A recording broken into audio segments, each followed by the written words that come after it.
어떻게 합시다. 많이 안 남았으니까. 다음 발전 방식들도 조금씩 가봅시다. 다음 이제 조력 발전. 이 조력 발전 같은 경우에는 우리 육지가 이렇게 있다라고 할 때, 바다가 이렇게 있다라고 해서 여기다가 발전 성향을 분석합니다. 자, 이제 밀물이 들어오게 보면 바닷물을 이렇게 이제 1차적으로 가둬놓는 거야. 가둬놓는데 밀물이 들어오게 되면 이때 수위가 높아져 있는 형태일 거고, 자 이제 썰물이 되면 물이 빠질 거예요. 근데 썰물일 때 물을 잠거나 여기 문을 잠거나요. 그럼 이때 바깥쪽에 있는 물은 빠져나가기 때문에 수위가 낮아져 있을 거고, 육지와 가깝게 맞닿아 있는 부분은 수위가 높게 형성이 돼 있을 겁니다. 자 그럼 이때 높이 차이를 이용해서요, 불의 수위 차이가 가장 클 때 이 문을 열어버리는 겁니다. 그럼 이 물이 빠져나가면서 물을 터빈을 돌리게 되는 구조가 되겠죠. 그래서 얘도요, 이제 물의 에너지를 이용해서 돌리는 구조가 되겠다.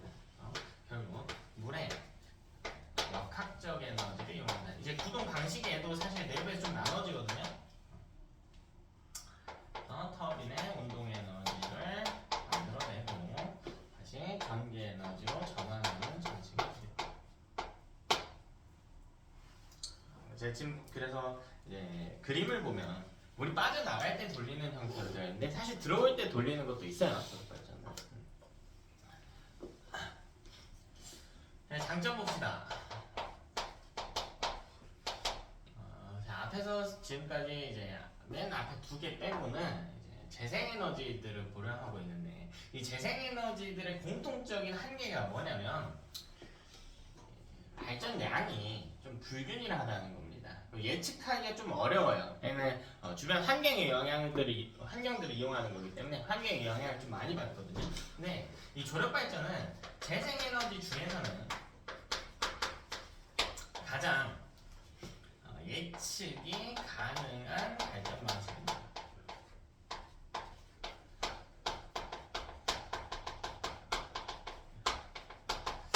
결국 얘는 밀물과 썰물을 이용한단 말이에요. 근데 이 밀물과 썰물은 달과 태양이 지구랑 위치 변화에 따라서 발생하는 것이기 때문에 우리 달과 태양의 운동은 사실 먼 미래까지 예측이 다 가능해요. 그래서 조력 발전에서도 어차피 뭐 오늘 내에 한 달 후, 1년 후, 10년 뒤, 사실 수백 년, 수천 년 뒤까지 우리 다 예측이 되어 있거든. 이 만주, 간주 같은 것들이 다 예측이 되어 있어서 어느 정도 에너지가 만들어질지 예측이 됩니다.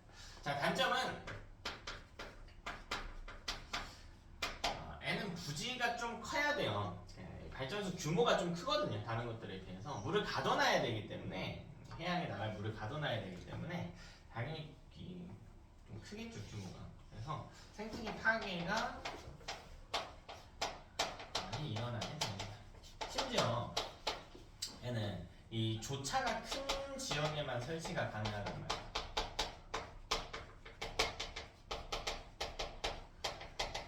그러니까 우리나라를 기준으로는 서해안에 건설해야 돼요. 동해안에는 못 지어요.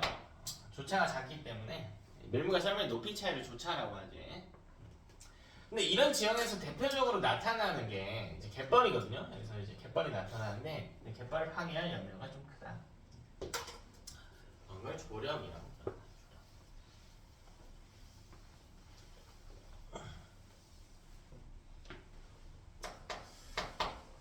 첫 번째로 조류발전이라고 합니다. 얘는 뭐냐면 바닷물이 이렇게 있으면 어차피 밀물과 썰물이 이렇게 발생한단 말이야. 물을 가두는 것까지는 아니고 이 바닷속에다가 바람개비 같은 걸 하나 두는 거야. 이렇게 풍력발전소 말이야. 그럼 애가 회전하겠죠. 이렇게 하겠다는 거야. 그러니까 조력발전보다는 간단한 규모죠. 뭐 물을 가두거나 이런 게 필요한 게 아니거든요.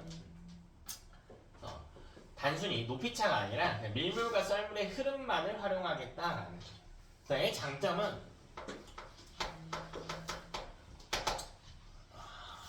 조력 발전만큼 규모가 큰 게 아니기 때문에 소규모로 건설이 가능합니다.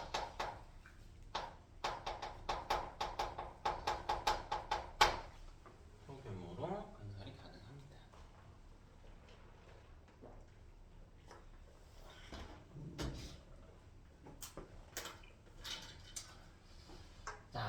단점은 얘는 어쨌든 이 에너지를 만들어내야 되려면 물과 썰물의 흐름이 좀 있어야 되겠지. 그 속도가 좀 있어야 되고요. 그래서 최소한의 유속이 필요해요. 최소 유속이 최소 한 1.5 정도는 돼야 되거든.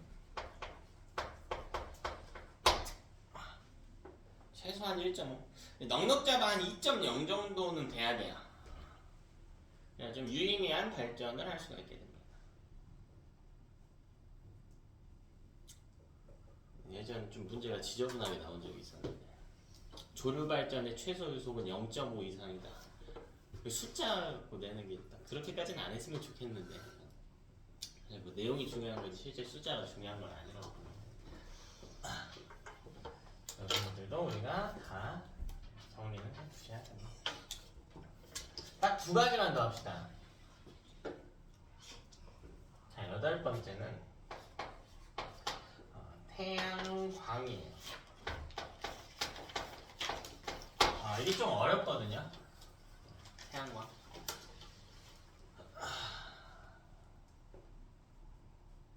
자, 에너지 변환 과정 보니까는 광이기 때문에 빛에너지를 이용해요. 광이기 때문에 빛에너지를 이용한다. 자, 이 빛에너지를 뭘로 바꾸냐면 전기에너지로 즉발적으로 변화해요.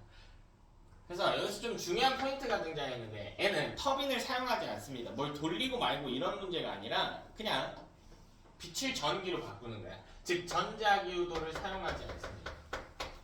터빈이 들어가지 않으면 전자기유도를 쓰지 않는다는 이야기예요. 간단한 원리를 보게 되면 여기 핵이 이렇게 있다고 해볼까요? 그래도 원자핵 단계에서 좀 봐야 되는데 그럼 원자핵 주변에 전자가 이렇게 속박되어 있는 상태예요. 자, 그럼 여러분 이 전자는 이렇게 왔다 갔다 하기가 힘들어요. 왜? 핵으로부터 인력을 받고 있기 때문에, 붙잡혀 있기 때문에. 그럼 전자가 움직이면 전류가 흐르는데 얘는 이제 전류가 발생하기 어려운 형태가 되겠지. 맞아? 자, 그래서 뭐 하냐면 이 전자한테 빛에너지를 막 때려가고 그럼 이 전자가 바깥으로 이동하고 그러면 핵과 멀어졌죠. 이렇게 플러스 마이너스 사이에 이 인력을, 전기적 인력의 크기를 어떻게 재냐면 거리의 제곱에 반비례하거든. 끌어당기는 힘이 거리 제곱배만큼 감소하겠네. 그럼 이 전자가 조금씩 움직일 수 있게 돼요. 이번에는. 자, 이런 전자를 뭐라고 칭하니? 움직일 수 있는 전자. 그렇죠. 자유전자가 발생할 수 있단 말이야. 자, 이걸 이용해서 전류를 흐르게 하겠다는 겁니다. 네. 실제로는 여기서 반도체를 같이 써요. 그래서 난이도가 좀 있어.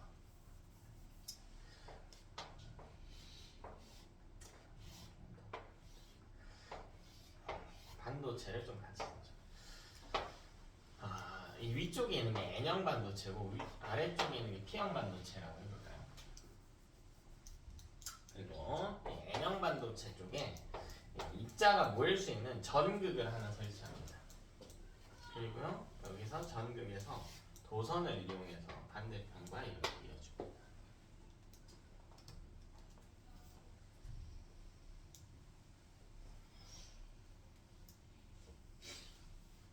자, 그럼 뭘 하냐면 여기서 빛에너지를 넣어줘. 빛에너지. 어디 옥상 같은데 설치를 하는 겁니다. 그럼 이 N형 반도체 쪽에 빛에너지가 도달하게 되면 N형 반도체에 자유전자가 발생합니다. 자유전자들이 이렇게 발생합니다. P형에는 뭐가 있죠? P형 반도체에 존재하는 입자. 플러스 전하를 띤 빈 공간. 가상의 입자. 이거 뭐라 그래? 두 글자로. 기억 안 나냐? 양공이라고 그래. 양공. 야는 자유전자.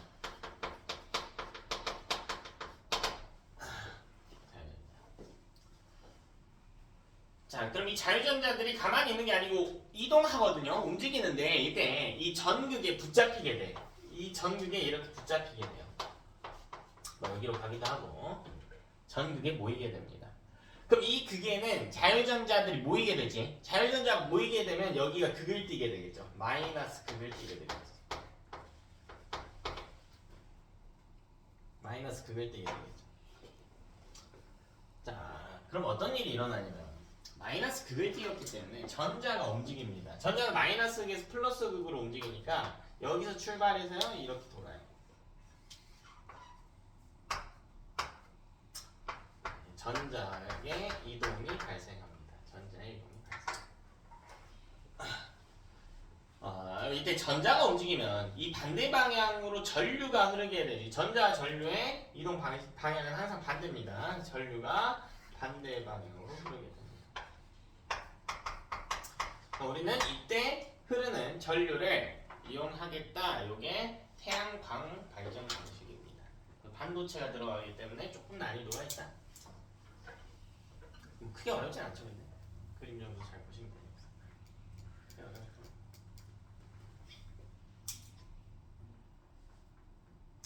장점입니다. 자, N은 유지하고 보수하기가 간편합니다. 어떤 집에 지붕에다가 이렇게 판넬 형태로 설치하는 건데 안에 들어가 있는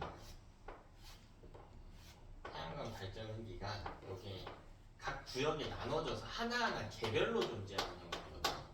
이게 어디가 고장이 나면 이걸 통째로 뜯어고칠 필요가 있는 게 아니라 예를 들면 여기가 고장 나면 여기만 교체하면 되거든요. 그러니까 부분적으로 교체가 가능해서 수리하고 유지하고 보수하는 게 좀 편한 편입니다. 뭐 오염도 당연히 없는 편이고요. 단점이 있겠죠. 단점. 재생에너지이기 때문에 뭐 조력발전처럼 우리 예측이 가능한 형태도 아니기 때문에 예측이 어렵기도 하지만 제일 큰 문제는 효율이 낮아요. 그러니까 보통 이 에너지의 전환 과정이 짧으면 짧을수록 손실이 적겠죠. 에너지의 전환이 일어날 때마다 손실이 발생하니까. 근데 얘는 전환 과정 자체가 굉장히 짧은 편이지 직발적이죠. 그러나 효율이 굉장히 낮은 편이다. 따라서요 얘는 넓은 설치 면적이 필요합니다.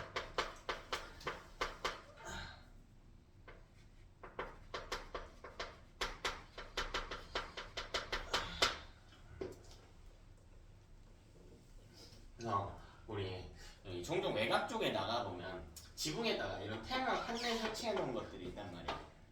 근데 이 지붕 하나에서 만들어낸 에너지 가지고 이 한 가정을 이 집이 이렇게 있으면 이 집에서 쓰는 전기조차 충당 못해요. 사실 여기서 쓰는 전기 50%도 충당 못하거든.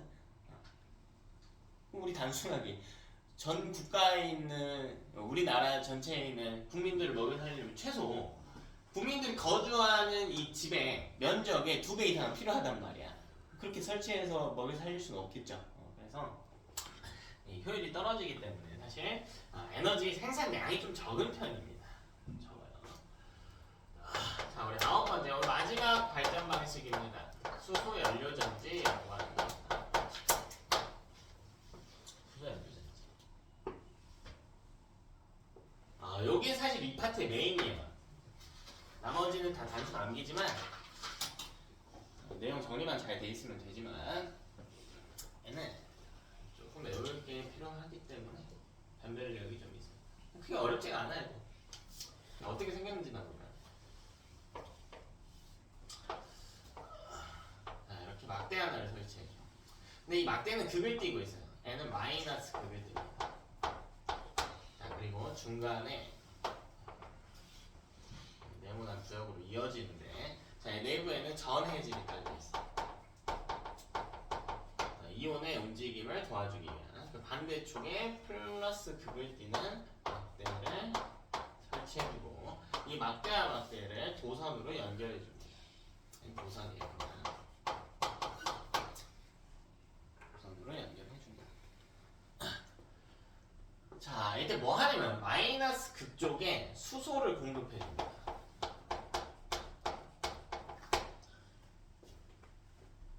자, 플러스 극 쪽에는요 산소를 공급해요.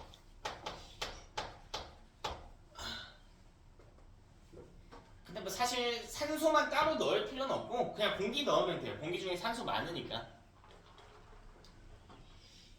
자, 그래서 마이너스 극을 다른 말로 뭐라고 하냐면 수소를 넣어주는 수소 연료 전지거든. 그러니까 수소가 연료인 전지예요. 그래서 여기에 연료 전극이라고도 불러. 자, 플러스 극은 산소 넣는다고 했죠. 근데 산소를 따로 넣는 게 아니라 그냥 공기 넣는다고 했잖아요. 그래서 이걸 공기 전극이라고 불러.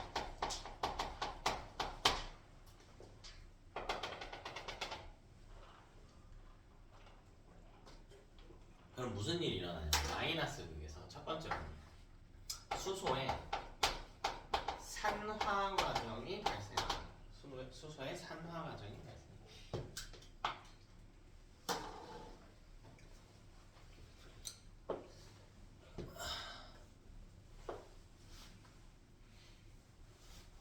자, 그럼 이거 반응식을 한번 써봐야 되겠지. 자, H2가 두 개의 H 플러스가 되면서 전자 두 개를 내어놓습니다. 여기 0에서 풀이됐기 때문에 전하량 증가했죠. 산화가 일어나게 된다. 자, 근데 이 과정이 두 번 일어나거든요. 여기 두 번 일어나. 자, 그럼 총 4개의 수소이온이 발생하고 4개의 전자가 발생할까? 이게 두 번 일어나면. 자, 그럼 이때요. 4개의 수소는 이쪽으로 이동해요. 전해질에 따라 플러스 극으로 이동하게 됩니다. 자, 4개의 전자는 도선을 따라서 이렇게 가요. 당연히 그럼 전류는 반대로 흐르겠죠. 전류는 반대로 발생할 것입니다. 이런 구조를 띠게 됩니다. 자, 그럼 플러스 극에서 이제 산화가 됐으면 누군가 환원이 돼야 되겠지. 그래서 산소의 환원 과정이 일어납니다. 이게 사실 동시에 일어나는 반응인 거야. 산소의 환원 과정은 뭐냐? O2에다가 아까 여기서 아까 4개의 수소이온, 4개의 수소이온 더하기 4개의 전자가 반응을 한다. 자, 그럼 뭐가 되냐면 2개의 H2O가 됩니다. 자, 여기 전하량이 0이겠죠? 0. 자, 그럼 H2O에 있는 H의 전하량 얼마니? 0이죠? 왜? 이거 공유결합이니까. 맞아? 근데 산화수를 따질 수가 있었어. 우리 전에 했던 산화수를 이용하면 H가 플러스 1의 산화수를 띠고요. O는 마이너스 2의 산화수를 띱니다. 그럼 전하가 아니라 산화수예요. 산화수. 전하는 0이야. 공유결합이기 때문에 전하는 0입니다. 그럼 이때 O 입장에서는 산화수가 감소했지. 그러니까 환원된 거죠. 수소는 변화 없어요. 여기서는. 그래서 수소의 산화와 산소의 환원이 일어난다. 자, 그럼 이 과정이 일어나면서 이게 전체 반응식을 합쳐보면 결국 뭐냐면 전체 반응식은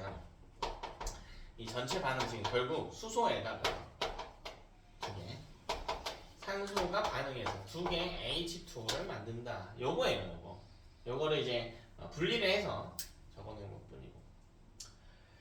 이 전체 반응식을 봤더니 무슨 일이 일어나냐면 결국 나온 게 뭐냐? 물이란 말이에요. 그래서 이때 나온 물을 버리면 돼. 이게 끝이야. 끝이야. 이제 여기에 대해서 이제 물의 전기분해랑 같이 나올 때가 있는데 한번 내신경 가서 하고. 이 정도만 알아도 틀린 일이 없습니다. 그냥 굉장히 친환경적이죠. 장점을 볼까요? 자, 얘는 뭐 오염이 일할 게 아예 없어요. 아예 없죠. 이거 만드는데 뭐 크게 지을 필요도 없겠죠. 그럼 작은 입자들 다루는 건데 크게 지을 필요도 없고. 뭐 나오는 게 뭔가 있나 하고 보니까 뭐 대기오염도 아니고 뭐 방사성 물질이 있는 것도 아니야. 그냥 단순히 물 나옵니다. 물. 오염이 없어요. 그리고 이론상 에너지 효율은 소문자 2로 써요. 굉장히 높습니다. 에피션시 값이 굉장히 높아요. 에너지 효율이 굉장히 높아요. 실제로는 아직까지는 높은 효율을 유지한 채로 발전을 하는 게 아직까지는 안 되는데 이론상 굉장히 높습니다. 단점이 자, 얘는 뭐가 문제냐면 이 반응이 일어나려면 결국 누가 필요하냐면 공기하고 수소가 필요하거든. 공기는 뭐 많은 거니까. 근데 수소가 어디냐고. 수소의 공급. 제일 큰 문제죠. 어디서 가져올 거냐? 어디서? 우리가 맨날 화학 반응식 쓸 때야 뭐 수소 맨날 나오지만 실제로 공기 중에 거의 없단 말이죠. 수소 어디서 가져오냐? 가져올 때가 거의 없다. 자, 그리고 이걸 만들었다고 해도 저장하는 것도 문제입니다. 저장하는 것도 문제예요. 사실 기체는 부피가 크기 때문에 우리 저장하려면 온도를 극한으로 낮춰서 압축을 해놔야 되거든요. 근데 수소는 압축하는 과정에서 문제가 생길 수가 있어요. 수소가 왜 문제가 될 수 있을까? 수소는 어떤 성질이 있니? 그쵸, 터지죠. 터지죠. 그럼 어떻게 저장하냐가 문제입니다. 그리고 이 과정에서 또 어떻게 가져오냐도 문제예요. 이런 것들이 문제입니다. 그래서 수소의 안정적인 공급만 있다면 사실 수소 연료전지를 이용해서 에너지 문제를 많이 해결할 수 있거든. 근데 아직까지 수소를 이제 가져오는 것들이 좀 문제가 된다. 그러니까 단점이지만 좀 한계죠, 한계. 이제 극복만 해낼 수 있다면 굉장히 좋은 에너지원이 될 겁니다. 우리 이제 에너지를 잠깐 구분을 좀 해봅시다. 신재생 에너지에서 먼저 신에너지는 말 그대로 새로운 발전 방식들을 이야기합니다. 그래서 우리가 연구된 지 한 10년 이내 정도의 발전 방식들을 이야기한다. 자, 대표적으로 뭐가 있냐? 수소 에너지가 있다. 수소 에너지. 얘는 연료전지랑은 좀 달라요. 이건 뭐 하는 거냐면 수소를 연소하는 겁니다. 수소를 연소하는 거예요. 연료전지랑 달라요. 쟤는 연소는 아니야. 산소랑 반응시키는 거고. 수소 연료전지. 그리고 신에너지. 그리고 석탄을 이용할 건데 석탄인데 왜 신에너지인가요? 그냥 쓰는 게 아니라 이걸 액체 상태로 만들었어요. 석탄의 액화 혹은 기체 상태로 만들었습니다. 이걸 가스화라고.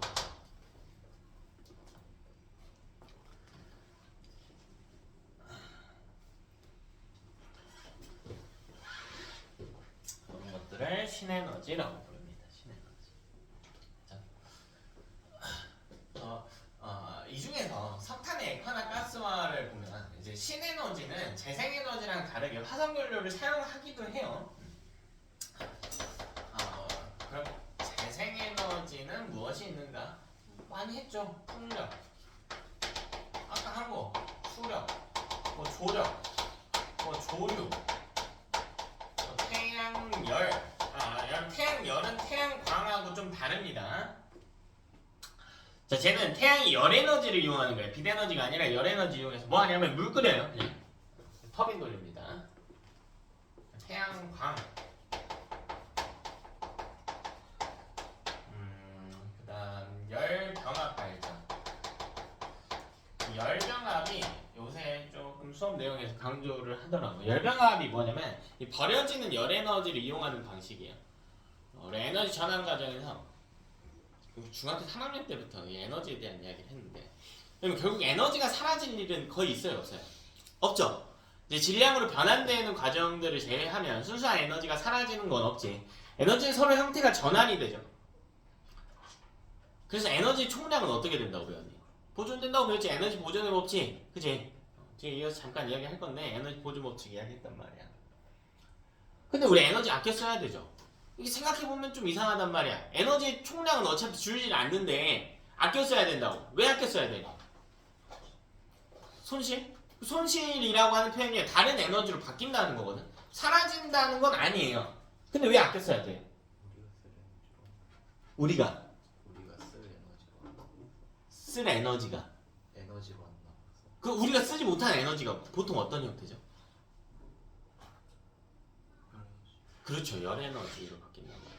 그러니까 이 에너지 전환 과정에서 열에너지로 전환되는 양들은요, 이 것들은 대부분 우리가 사용하지 못하고 있어, 사실. 이 열에너지 전환 과정에서, 그러니까 예를 들면 우리 충전기를 하나 쓴다고 해볼까요? 그럼 충전기 뜨거워지겠지. 그럼 이거 열에너지로 손실이 되잖아. 분명히 에너지로 나갔단 말이야. 근데 그걸 잡아서 다시 사용하기에는 이 에너지를 잡는데 더 많은 에너지를 써야 돼요, 지금까지는. 그러니까 이 열에너지를 두고 볼 수밖에 없어. 아까운데 두고 볼 수밖에 없어요. 그래서 뭐 하냐면 열병합은 독립적인 발전 방식이 아니고요. 다른 발전소에 같이 설치하는 거예요. 버려지는 열 에너지들 있지. 그걸 모으는 거야. 빠져나가기 전에 모으는 거야.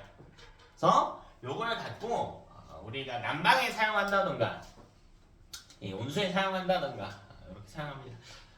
우리 전원 과정에서 사실 대부분의 전원 과정에서 이 열 에너지로 손실되는 비율이 절반이 넘거든요. 대부분 그래요. 그게 너무 아깝다 이거지. 너무 아까워요. 그래서 이 버려지는 열 에너지를 활용하는 겁니다. 이름만 보면 되게 어려워 보이는데 그게 아니야. 버려지는 열 에너지를 활용한다. 열 병합 발전이라고 부릅니다. 그 다음 바이오. 유기물들을 사용한다. 네, 어차피 유기체 CHO 있으니까 이거 우리 화석연료랑 똑같다.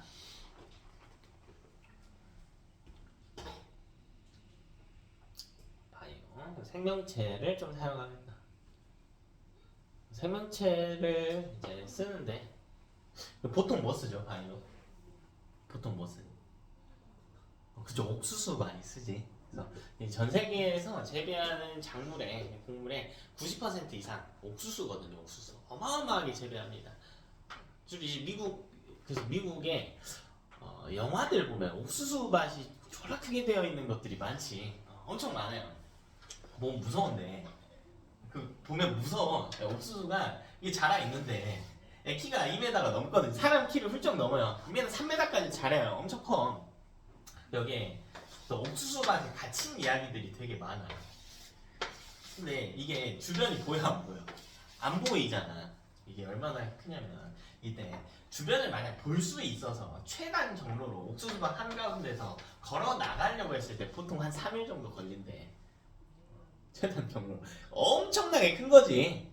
근데 안에 있으면 보이지도 않으니까 사실 나가는 게 어때?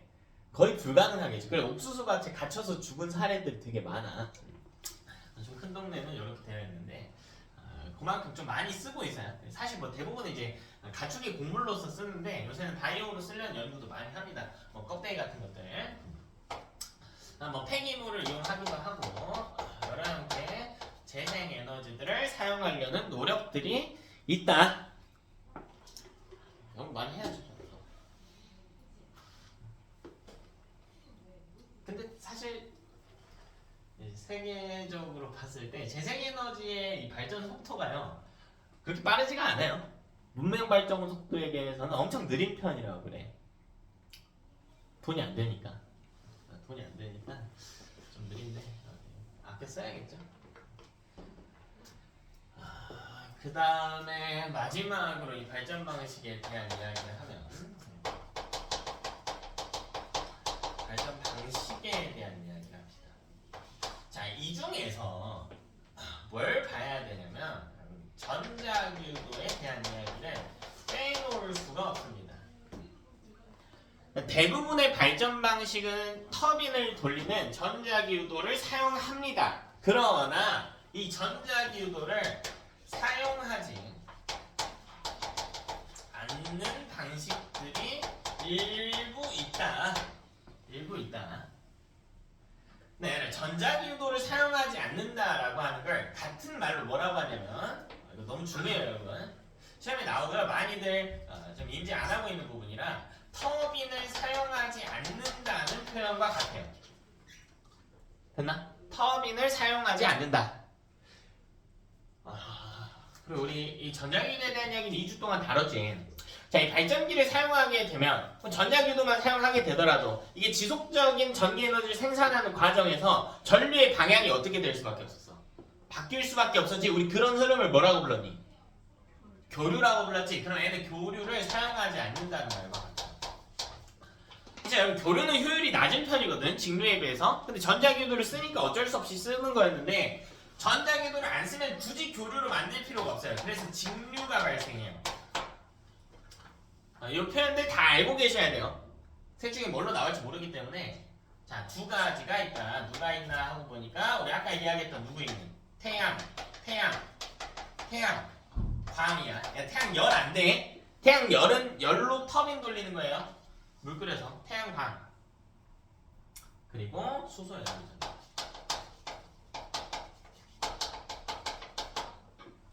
이것도 터빈 돌리고 말할 게 없죠. 에너지 전환 과정은 안 그려졌거든. 여기 간단해. 얘는 화학 에너지를 이용합니다.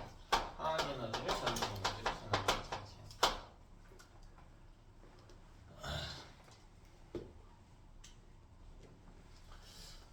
우리 여러 발전 방식에 대한 이야기를 좀 해갔다. 우리 다음으로요. 에너지 효율에 대한 이야기를 좀 합시다. 우리 소문자 2로 씁니다. 소문자 2 전자이기도 하지만 그래서 구분하기 위해서 전자는 E- 이렇게 해주는 거고. 소문자 2. 대문자에는 에너지, 소문자에는 efficiency. 효율입니다. 그럼 이 효율이 왜 중요하냐? 우리 아까 했던 이야기랑 이어지는 건데 여기 에너지 총량은 보존이 되지만 우리가 아껴 써야 됐다. 뭐 때문에? 버려지는 열 에너지들 때문에. 그래서 효율이 높은 형태로 우리가 어떤 기구들을 사용할 필요가 있겠다. 그래서 이 에피션시를 구하는 방식이 뭐냐면 공급된 에너지 분의 유용한 형태의 에너지. 이렇게 계산을 해주는 겁니다. 유용한 에너지가 뭔가요? 그건 기구마다 다르겠지. 기구마다 다르겠죠. 자, 예를 들면 내가 장난감 자동차를 쓴다고 해봅시다. 그럼 그 자동차가 가지는 유용한 형태의 에너지는 뭘까? 자동차가 왜 필요한데요? 뭐 하려고?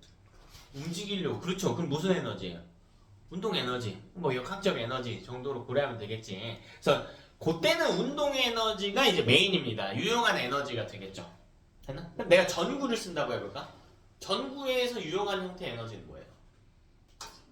빛 에너지겠죠. 전구에서는. 됐나? 그래서 이 유용한 에너지는 어떤 기구인지를 좀 봐야 된다.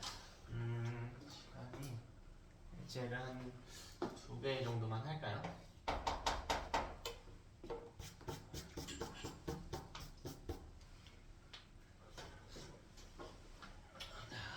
전구로 가져갑시다. 전구가 있다고 해요. 자, 제가 이 전구에다가 전기 에너지를 한 45줄 정도만 넣어볼까요? 45줄. 그럼 이때 전구에서 다양한 형태의 에너지가 발생할 거야. 대표적으로 어떤 형태가 발생할까? 뭐가 발생할까요? 빛 에너지가 한 9줄만큼 발생했다고 해볼까요? 에너지 단위 줄이라고 쓰죠. 줄. 에너지에 대해 연구한 아저씨 이름이 줄이거든요. 자기 이름 딴 거죠. 줄. 자, 그리고 또 무슨 에너지가 발생할까? 그쵸, 뜨거워지겠죠. 열 에너지도 발생하죠. 한 30줄 정도 발생했다고 해볼까요? 열로 전환되는 비율이 굉장히 커요. 사실 열로 전환되는 비율을 줄일수록 빛 쪽으로 투자를 많이 할 수가 있겠지. 이게 전구에 따라서 다른 거야. 전구의 종류에 따라. 전구 종류 뭐 있는지 대충 알고 있는 게 있을까? 전구 종류들? 일단 제일 구린 거부터 볼까요? 효율 제일 구린 거. 우리 미국 영화 같은 거 보면, 네, 영화를 되게 좋아해서 혹은 뭐 드라마 같은 거 보면 이 지하실들이 보통 있는 경우들이 많지. 지하실에서 쓰는 등 뭔지 알아요? 우리가 쓰는 보통 백열등 안 쓰죠. 옛날 집들 보면은 이 노란색 약간 빛 도는 등 쓰는데 뜨겁거든요. 요거 이제 할로젠 등이라고 그래요. 할로젠 등. 효율이 엄청 낮아요. 그냥 비대면 전환될 비율이 한 5% 정도밖에 안 나옵니다. 그 다음이 일반적으로 쓰는 등, 백열등. 요게 한 10% 정도는 나오거든요. 10% 정도. 요거보다 좋은 게 뭘까? LED죠, LED. 반도체를 접목시켜서 쓰기 때문에 효율이 높아. 근데 LED라고 해봤자 한 15에서 20% 정도밖에 안 나와, 효율이.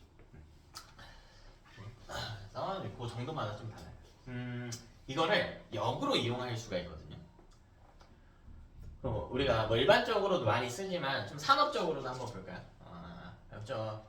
이 하우스들 보면 식물 재배하는 하우스들 보면 빛을 계속 켜놔야겠죠. 물론 잠도 재워야 돼. 잠도 재워야 되는데 광합성을 시키려면 어쨌든 빛이 필요합니다. 근데요, 기왕에 쓸 거 LED 등 쓰면 좋은데 효율이 높으니까 LED 거의 안 쓰거든요. 하우스에서 LED 많이 안 써요. 백열등이나 할로젠 쓰거든 오히려. 왜 그럴까? 글씨 따뜻하라고. 열도 필요하니까. 네. 그때는 이제 열 에너지가 일부 유용할 수는 있는데, 그래서 가장 보편적으로 유용한 에너지를 쓰는 거야. 일부 열 에너지가 유용할 수도 있긴 하지만 전구의 본질적 목적이 빛을 발생시키는 데 있으니까. 자, 어쨌든 다시 본론으로 좀 돌아가 보면요, 우리 에너지 보존 법칙에 의거하면 45줄이 공급되면 45줄만큼의 전환이 일어나야 된단 말이야. 그래서 이렇게 기타 다른 에너지로 전환된 양이 6줄이겠죠. 6줄만큼이 전환이 될 겁니다. 자, 그래서 이때 이 전구의 에피션시 값을 우리가 구할 수가 있겠지. 그렇다면 전구의 에피션시 값은 45분의 9겠구나. 그러니까 뭐 5분의 1 이렇게 쓸 수 있겠죠. 이걸 퍼센트로 나타내기도 하거든. 그러니까 퍼센트로 나타낼 거면 곱하기 100 해주면 돼요. 그래서 뭐 20% 이렇게 구할 수도 있겠다.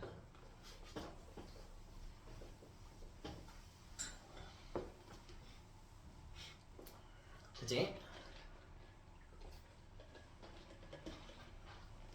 자, 두 번째. 난이도를 좀 확 높여볼까요? 확 높여봅시다.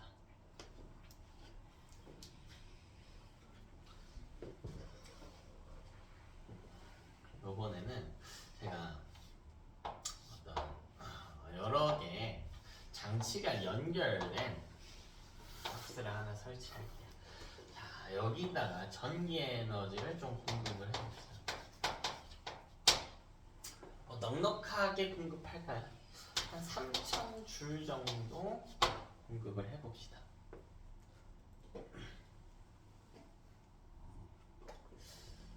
자, 그리고 오른쪽에 전동기를 하나 설치할게요. 전동기는 전기를 동력으로 쓰는 기계죠. 이 전동기를 갖고 뭐 할 거냐면, 이 전동기 자체를 막 움직인다기보다는 밑에 사물을 연결해 놓게. 그래서 이 사물을 들어올리는 기능을 수행한다라고 해봅시다. 자, 이 전동기는 어떤 사물을 들어올리는데 사용한대요. 자, 그리고 이 끝에 전구 하나를 설치합니다.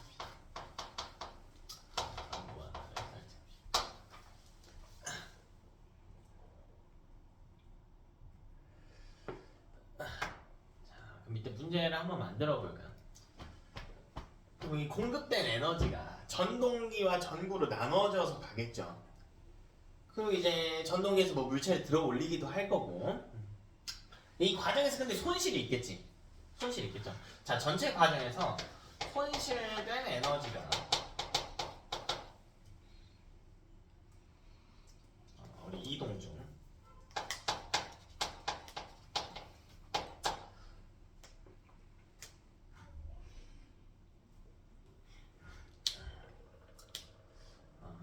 한 1200줄이라고 할까요?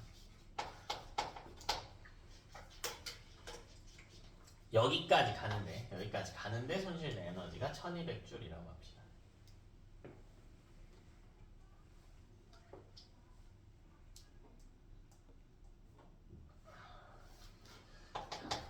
사물의 역학적 에너지,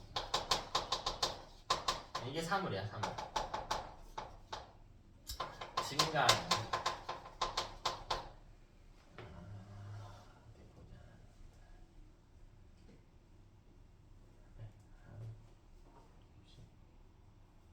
90줄이라고 해봅시다. 90줄. 자, 이제 전동기의 에피션시 값이 20%, 그리고 전구의 에피션시는 10%일 때 전구에서 에너지로 전환돼요. 에너지의 양을 구해봅시다.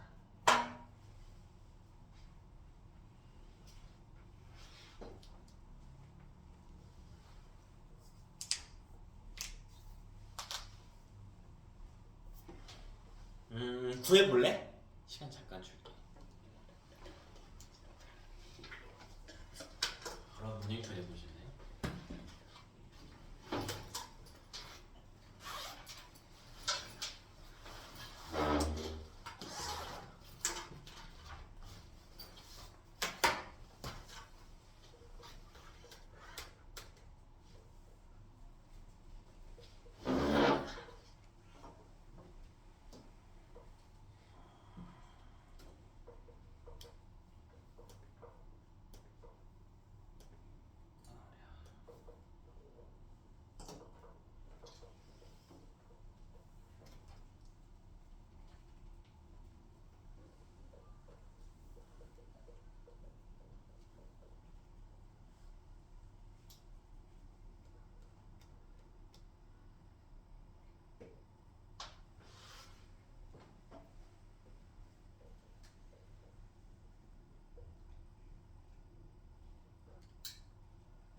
거기 구했니? 얼마야? 130줄. 준영아 구했니? 아닌 것 같아요. 얼마인데? 아니 너 다 자세히 이야기. 얼마? 얼마 나왔어? 답이 중요하지 않아? 얼마 나왔어 준영? 180. 180. 이완이는? 안 나와요. 안 나왔어. 민영이는? 135. 135. 윤영이는? 안 나왔고. 용재야 나니? 안 나왔어요. 안 나왔어. 답이 다 다르니까 우리 같이 한번 해봅시다. 자 일단 우리 식을 좀 세워야겠지. 자 내용을 한번 볼까? 자 우리가 첫 번째로 생각해야 될 부분이 어쨌든 이 전체에 공급된 에너지가 얼마예요? 3000이죠. 그러면 나머지로 전달된 에너지도 총 얼마였어야 돼? 3000이었어야 합니다. 그죠? 총 3000이었어야 돼서 그러면 이거를 식으로 세워야지. 여러분 난이도가 조금씩 증가할수록 여러분이 식을 세울 때 변수를 스스로 좀 쓸 수 있어야 돼. 그러니까 식을 한번 써보자. 첫 번째로 3000줄의 에너지가 공급이 됐거든요. 그럼 전환된 에너지의 총량도 3000이어야 됩니다. 근데 이 과정에서 여기까지 오는데 그러니까 내부에 끝까지 도달하는데 손실된 에너지가 1200줄이라고 했잖아. 여기 도전 따라오면서 손실된 양도 있을 거고 그러면 손실된 것도 고려해야죠. 1200만 톤. 맞아? 자 그리고 더하기 여기로 간 양과 여기로 간 에너지의 양이 있을 거 아니야. 근데 이게 안 나와 있잖아. 그럼 변수로 두면 되지. 변수로 둬야죠. 그래 우리가 식을 쓸 수가 있지. 뭐 그냥 변수로 놔 너네가 x, 뭐 y 이렇게 놓든지. 뭐 A, B 놓든지 마음대로 두십시오. 그러니까 변수를 두는 걸 두려워하면 안 돼. 그럼 우리가 이거에 대한 식을 써야 된단 말이야. x 플러스 y겠구나. 그럼 여기 정리만 좀 해볼까요? 첫 번째 식에서 나온 x 더하기 y가 얼마나? 1800일 것이다. 되나? 자, 두 번째로 그렇다면 이 각각 전달된 에너지가 사용이 됐을 거란 말이야. 근데 이때 정보를 한번 보면요.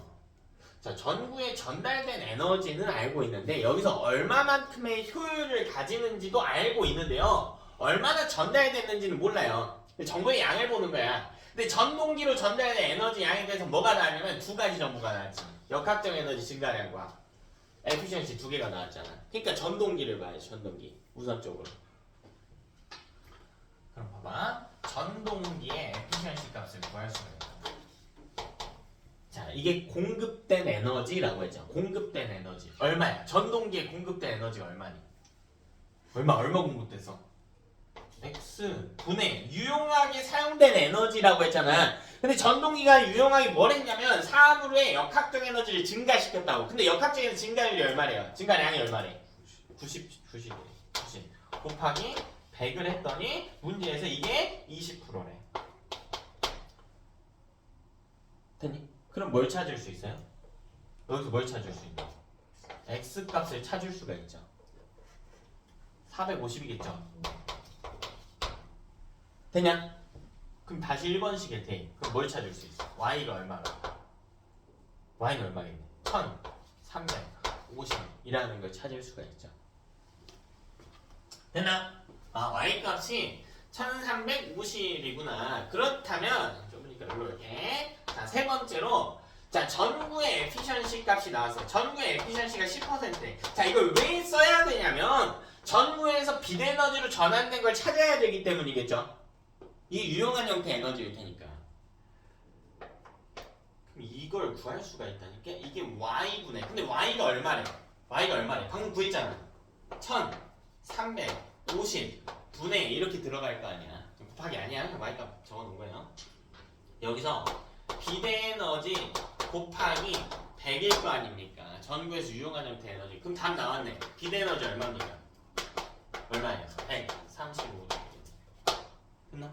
135주. 이렇게 구할 수가 있었다.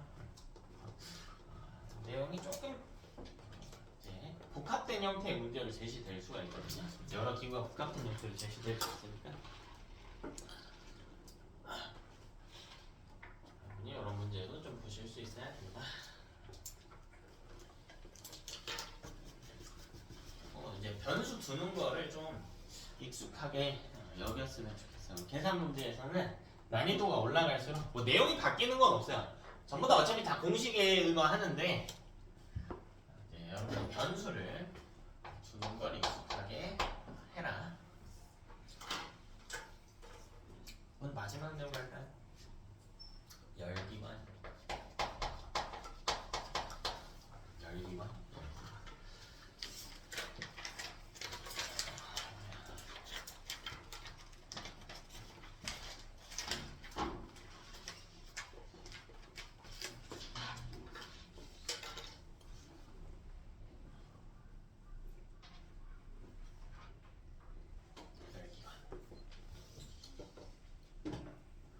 얘는 이제 열에너지로서 이제 구동하는 기관을 이야기를 합니다. 그럼 어떤 이 기계가 하나 있다고 해봅시다. 여기 어떤 기계가 있어요. 자, 얘가 열로서 구동하는 열기관이라고 해요. 열기관이에요. 그럼 애한테 일을 시키고 싶으면 일단 에너지를 줘야겠지. 근데 열에너지를 줍니다. 열에너지. 그래서 이 열기관에 공급된 열에너지. 자, 이걸 Q1이라고 합시다. Q1. 근데 이때 열의 특성을 봐야 되는데 열은요 항상 고온에서 저온으로 이동하는 특성이 있거든요. 그래서 이 열 에너지를 주기 위해서 뜨거운 걸 갖다 대줘야 돼. 얘한테 뜨거운 걸 갖다 대줘야 돼요. 그래서 뜨거우면 이 에너지 밀도가 높다라는 뜻이기 때문에 여기에 고열원이 위치합니다. 고열원. 고열원은 열 에너지가 많다도 많다인데 열 에너지 에너지 밀도가 높다거든요, 사실. 네, 이게 온도가 높다라는 뜻과 같아요. 그래서 온도가 높은 어떤 사물이나 공급원을 갖다 대줍니다. 열기관 쪽으로 열 에너지가 이동할 겁니다. 근데 이 열 에너지는 어디에 사용이 되냐면 일을 하는 데 쓸 수도 있지만 기본적으로 열 에너지는 자동적으로 어떤 입자의 운동 에너지, 그냥 이렇게 하자. 그냥 입자의 온도나 상태를 변화시키는 데 관여하거든요. 온도나 상태를 변화시키는 데 관여해요. 그래서 이 열기관이 좀 뜨거워집니다. 좀 뜨거워져요.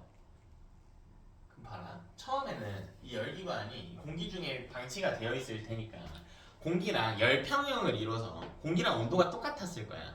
근데 열 에너지를 받았기 때문에 온도가 좀 올라갔죠. 그 주변보다 어떻게 됐어? 온도가 높아져 있겠지. 근데 열은 고온에서 저온으로 자연스럽게 이동한단 말이야, 자동으로. 그래서 열이 빠져나가요. 이렇게. 방출된 열이 준대. 이걸 Q2라고 합니다. 열 에너지를 기호로 Q로 써요. Q. Quantity of Heat라고 해서 Q로 씁니다. 방출된 열을 우리가 Q2라고 합시다. Q2가 있어야만 해요. 왜? Q2가 있어야 열을 방출한다는 뜻이거든. 근데 열을 방출 안 하면 저 기계는 계속 뜨거워져. 그럼 우리가 사용할 수 없겠죠. 왜? 이 기계가 계속 뜨거워질수록 고열원의 온도를 더 높여야 되거든. 우리가 온도를 무한대로 높일 수는 없단 말이야. 자, 그리고 이때 뭐 받고 버리기만 하는 게 아니고 당연히 일을 합니다. 그래서 열기관이 한 일의 양이 있습니다. 이걸 W라고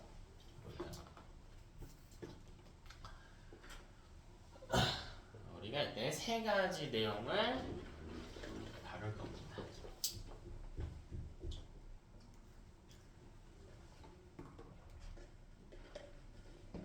첫 번째로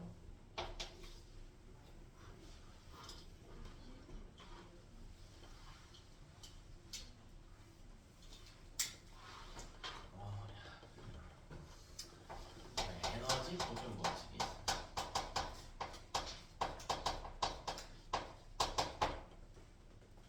자, 이게 열역학 1법칙입니다.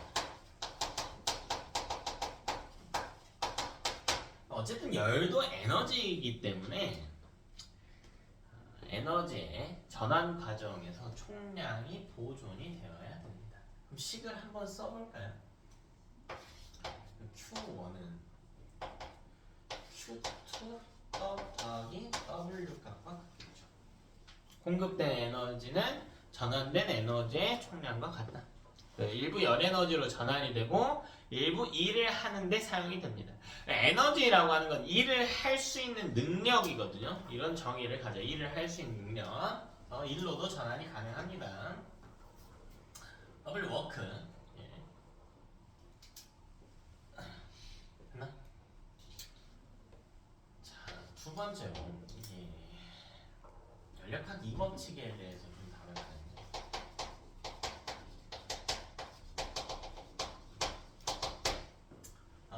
이거는 엔트로피 증가 법칙이라고 하는데 엔트로피까지 보일 때 묻진 않는데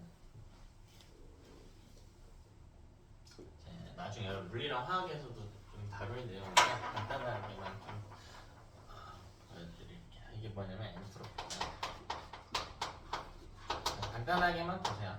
자, 이거는 무질서도라고 해요. 무질서도. 이 엔트로피랑 관련돼서 이 과학에서 하고자 하는 이야기가 뭐냐면 자연 상태에서 그러니까 뭔가 인위적인 조작이 없을 때 일어나는 변화는 무질서도가 증가하는 방향이다라는 거예요. 그러니까 어떤 상태가 있을 때 여기가 좀 정돈된 상태라고 해봅시다. 여기가 무질서한 상태라고 해봅시다. 근데 가만히 놔두면 뭐든 다 어떻게 되냐면 이렇게 된다는 거예요. 이렇게 되는 건 불가하다는 거예요.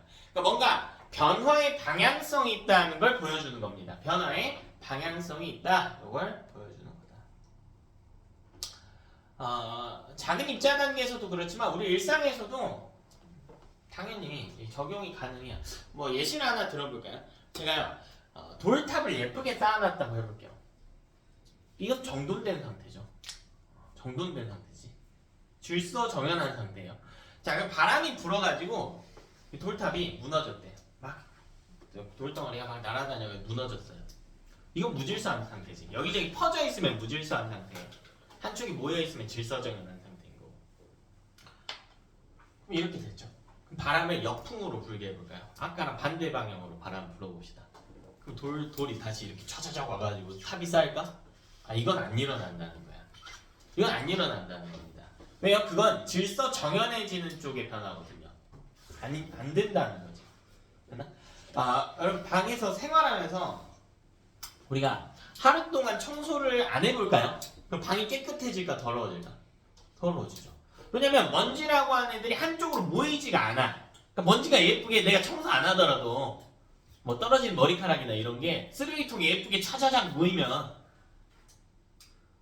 졸라 행복하겠다. 그거 청소하는 게 일인데 나도 맨날 좋겠다. 엄마들이 너무 좋아할 것 같은데. 그거는 정돈이 되는 방향이란 말이야. 이런 변화 안 일어납니다. 그러니까 어지러지는 건 엔트로피 증가에 해당하는 거예요. 당연한 일이라는 거야. 이상한 현상이 아니야. 근데 좀 입학 설명회 다 갔다 왔죠? 가서 보면 뭐 교장선 훈화 말씀도 좀 들었나? 안 들었어? 요새 그런 건 안 하니? 교장선 얼굴은 뵀니? 나오지도 않아? 나오지도 않으시? 그런데 가면 처음에 딱 질서 정연하게 있단 말이야. 다 이렇게 딱 일자로 예쁘게 딱. 요새 다 앉아서 하죠. 그래서 얘 질서 정연하게 앉아 있단 말이지. 근데 시간 조금만 지나면 누가 막 움직이고 이래서 멀리서 보면 개판이 됩니다. 당연한 거라는 거야. 모든 건 다 무질서한 쪽으로 일어나려고 하는 거니까. 근데 이게 무질서도 무질서인데 뭘 이야기하고 싶은 거냐면 방향을 이야기하고 싶은 거야. 그러니까 이걸 A 상태, 이걸 B 상태라고 했을 때 A에서 B로 변화하는 건 되는데 B에서 A로 가는 건 안 된다는 겁니다. 이런 방향성에 대한 이야기를 하는 거거든요. 연력학 이 법칙은 뭐냐면 간단한 이야기야. 열 에너지는 별도의 개입이 없다면 고온에서 저온으로만 이동한다라는 겁니다. 고온에서 저온으로만 이동한다.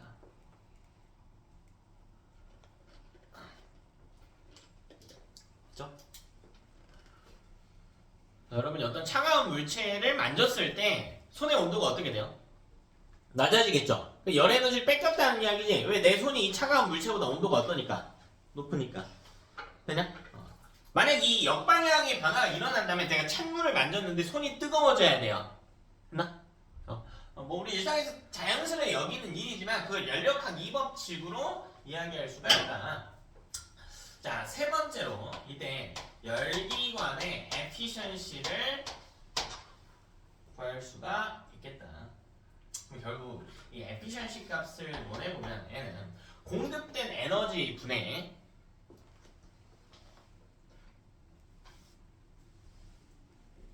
유용한 형태 에너지거든. 여기 공급된 형태 에너지를 식으로 어떻게 쓰냐면 Q1 이렇게 쓰죠. 유용한 에너지는 W 이렇게 쓴다. 자, 그리고 곱하기 100%. 곱하기 100% 꼭 굳이 안 해도 돼요. 그러니까 퍼센트로 나타내고 싶으면 곱하기 100 하는 거고 아니면 소수점으로 하면 돼. 자, 근데 이게 같죠? 뭐랑 같냐면 Q1분의 W는 일식에 대입해보면 Q1 Q2와 같습니다.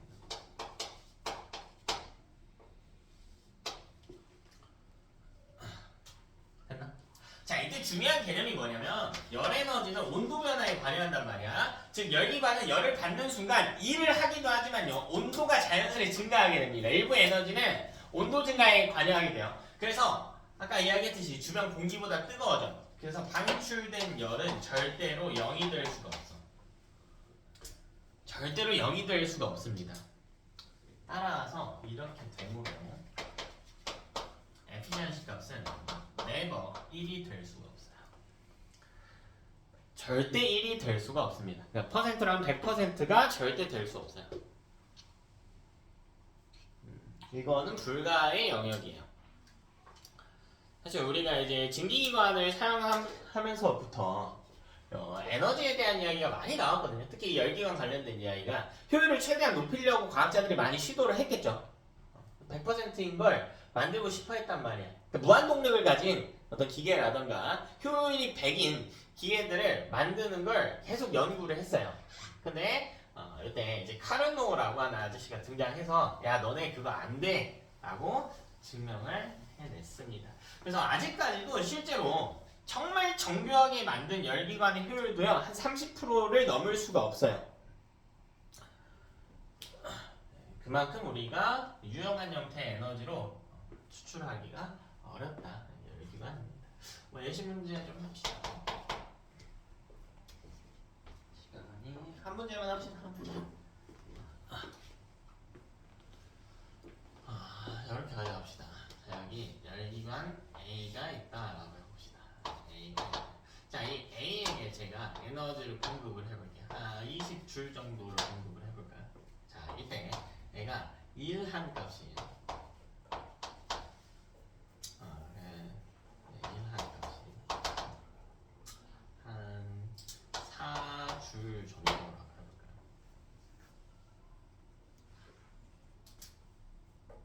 네? 자, 그럼 첫 번째로 이때 버려지는 열 에너지가 있어요.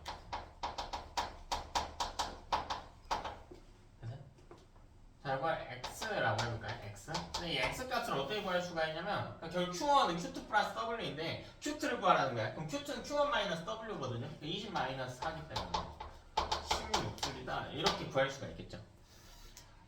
됐나? 뭐 아주 간단한 이야기지. 자, 이때 우리가 또 뭘 구할 수가 있냐면 efficiency A 값을 구할 수가 있어. 그럼 A라고 하는 이 열기관의 에너지 효율을 구할 수가 있겠지. 20분의 4 이렇게 들어가겠죠. 20분의 4. 그래서 애가 한 16% 정도 되겠구나. 왜 16%야? 바보가. 20% 정도 되겠구나. 20% 정도 되겠구나. 이걸 알 수가 있겠지. 자, 이걸 이용해가지고 기계를 이렇게 만들어 볼게요. 그러면요, 여기 똑같은 A를 설치할게요.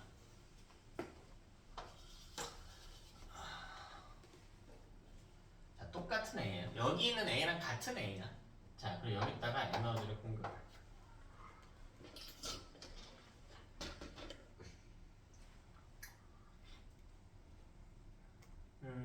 한 150줄만큼 공급을 해볼까요? 150줄. 자, 그럼 애가 일부 에너지를 버리겠지. 근데 이 버린 에너지를 온전히 이 버린 에너지가 모두 B에게 전달됐다라고 해봅시다. 물론 중간에 손실이 있겠지만 그걸 무시할게요. 무시하고 모두 B에게 전달됐다라고 해봅시다.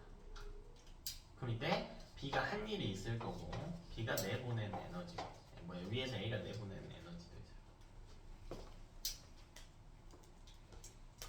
자, 이때 만약에 B의 efficiency 값이 10%라면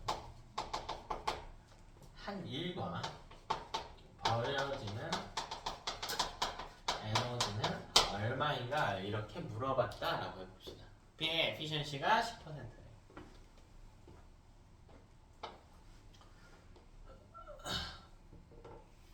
그럼 우리 B의 efficiency 값에 대한 식을 쓸 수가 있어야 돼요. 그럼 여기 B가 전달받은 에너지가 있겠지. 요거.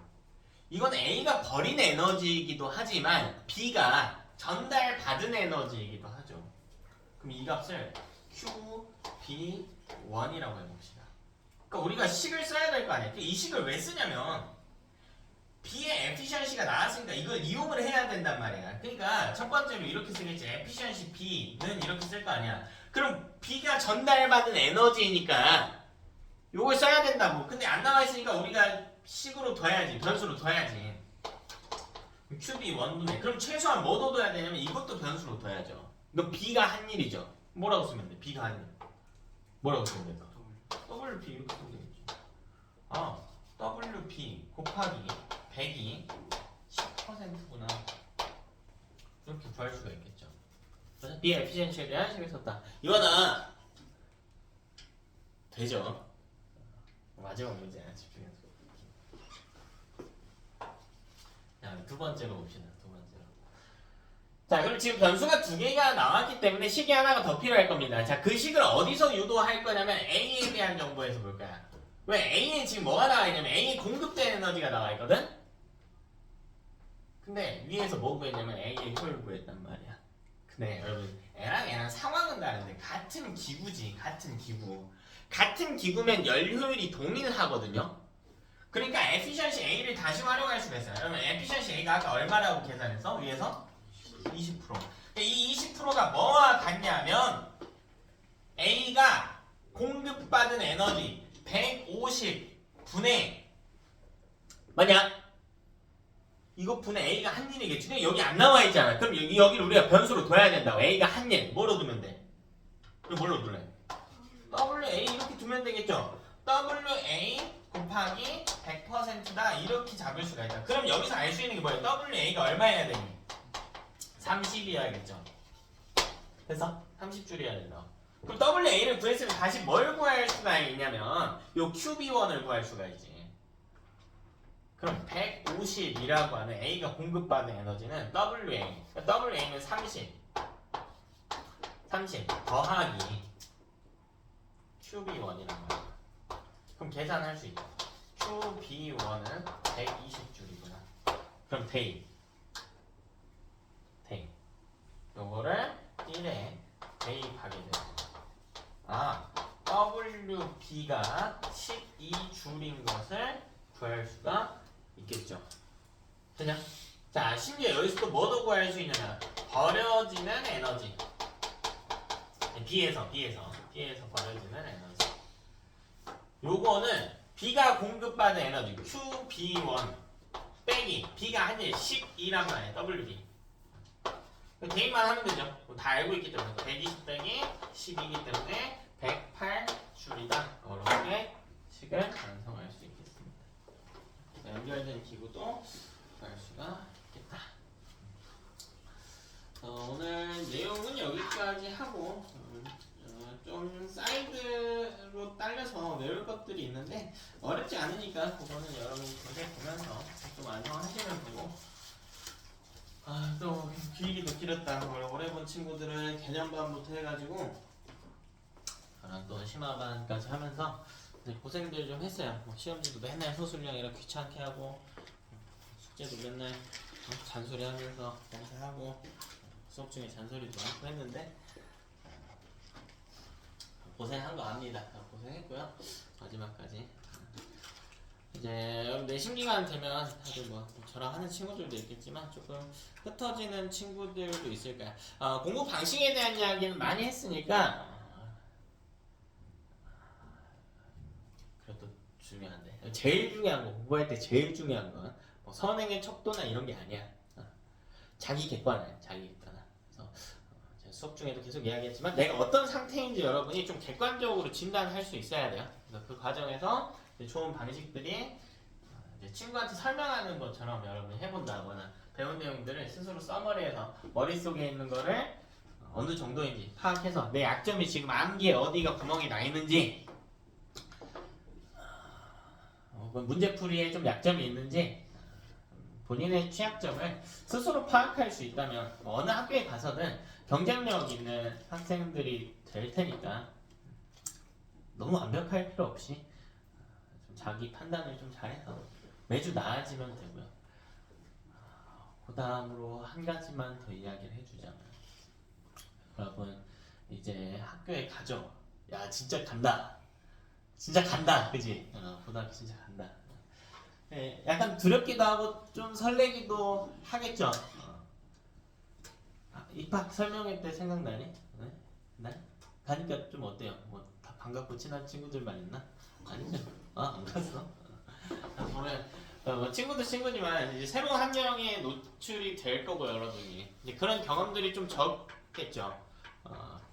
그러니까 이 낯선 환경에 적응하는 속도가 빠를 수가 없어요. 그래서 여러분 새로운 친구도 보고 어떤 새로운 선생님, 새로운 교육 과정, 뭐 새로운 교실 이런 것들에 노출이 되다 보니까 여러분이 공부에 온전히 집중하기가 힘든 환경일 거거든요. 뭐 수업적인 것도 수업적인 거고 뭐 생활적인 것도 있을 거고 뭐 교우 관계도 그렇고 이제 친구도 또 사귀어야 되니까 수업 끝나고 축구도 한 판 해야 되고 그죠? 또 어디가 친구들끼리 스티커 사진 찍고 두쫑 먹으러 가고 하냐? 뭐 코인 노래방도 가고 뭐 하고 노는 거 좋습니다. 노는 거 좋은데 어차피 시간이 지나면 학교 생활이 적응하는 거는 큰 저기가 아닐 거야. 제가 뭐에 대한 이야기를 하고자 하냐면 두 가지인데 첫 번째는 1학기 중간고사 그러니까 첫 시험 있죠. 이 개꿀입니다. 왜냐면 제가 이제 전에도 몇 번 이야기했지만 사람이 충격을 받아야 변화가 생긴단 말이에요. 그러니까 실제로 시험을 봐본 적이 없기 때문에 많은 친구들이 고등학교 가면 공부를 조금 더 해야지라고 하는 걸 어렴풋이는 알겠지만 점수를 받아본 적이 없기 때문에 좀 경쟁이 좀 덜한 상태예요. 그래서 같은 양을 공부하더라도 차라리 노는 양이 정해져 있다고 한다면 중간고사 이후에 조금 노십시오. 중간고사 때까지는 다들 그렇게까지 치열하게 하지 않는 학생들이 많아요. 물론 최상위권 학생들은 긴장해서 하겠지만 상대적으로는 좀 그게 덜하기 때문에 좋은 점수를 받는데 유리해요. 그러니까 외적인 것들은 좀 나중에 치중하시고요. 효율을 생각해서 중간고사 성적 잘 봤는데 좀 미리 내신 분들이도 빡빡하게 시작해가지고 당장 다음 주부터 내신 준비한다라는 생각으로 전 과목을 좀 대비하시면 좋겠고 두 번째는 이 점수의 관성에 대한 이야기인데 점수를 올리는 거는 굉장히 힘든 일이에요. 굉장히 힘든 일이야. 이게 사람이 한 번 받아본 점수를 다시 받는 건 크게 어렵지 않거든요. 근데 그것보다 올리는 거는 어려워. 그것보다 올리는 거는 어려워. 이게 무의식적으로 점수에 관성이 생기거든. 한번 90점 받아본 놈은 뭔가 90점 100점 받는 친구들은 뭔가 재미도 있고 이걸 유지해야지 라는 욕심 때문에 이제 다음에 조금 더 열심히 하게 되는 그런 원동력이 일부 생기게 되는데 첫 시험을 한번 말아먹어 놓으면 재미가 없죠. 거기서 변화하는 친구들은 의지가 센 거지.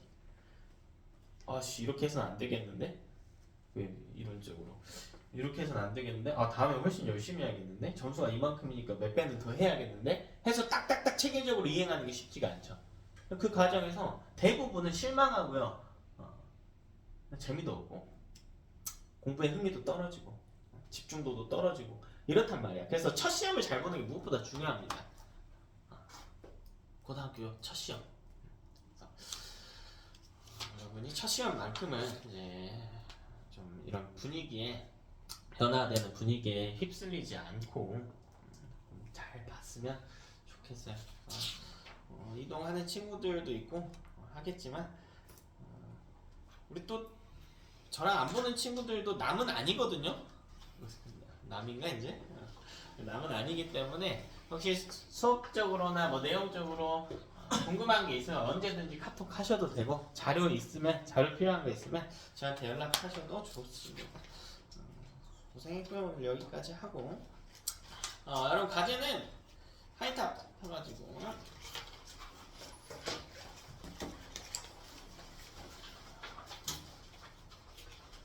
진도를 좀 많이 뺐어요. 어려운 내용이 많이 없기 때문에 210쪽부터 해서 265페이지까지 완성하시면 됩니다.